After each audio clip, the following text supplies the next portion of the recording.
Tanya, can photography be the catalyst of success?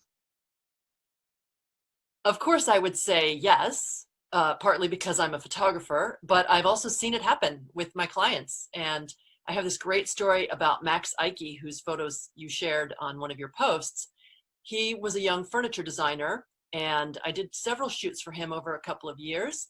Before we began working together, he had this brilliant line of furniture, but his photos looked very DIY, do it yourself. And they really didn't match the sophistication of his furniture, and they certainly didn't match the price of the furniture he was selling, which was quite expensive.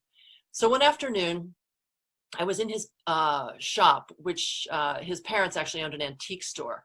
And as you can imagine, the location was amazing. And I said, Max, let's do some photos right now.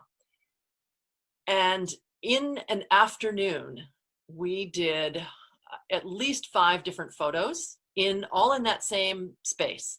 And we changed his clothes. We changed the sort of the elegance level. We changed the season, the look of his clothes.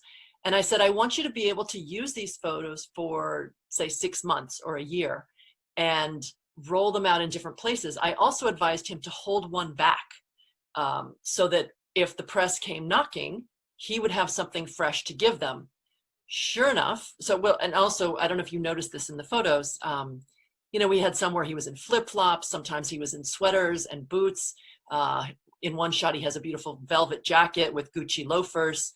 I think we shot for about 3 hours, and he was able to use those photos for years. He landed his first big press story because he had these photos.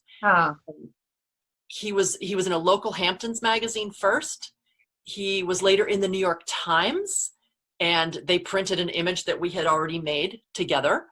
As you can imagine, the New York Times piece led to all kinds of success for him. He was in Architectural Digest.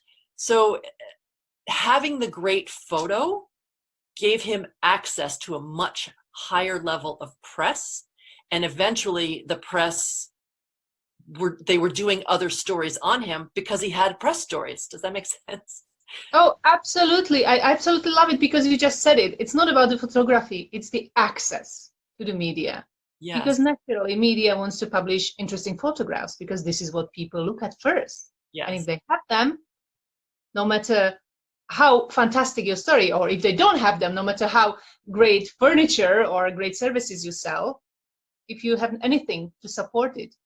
Right. Well, and also the media is a great amplifier. So what we were doing with our branding photos, which honestly, I didn't even use that word at the time. I don't think it was a word at the time.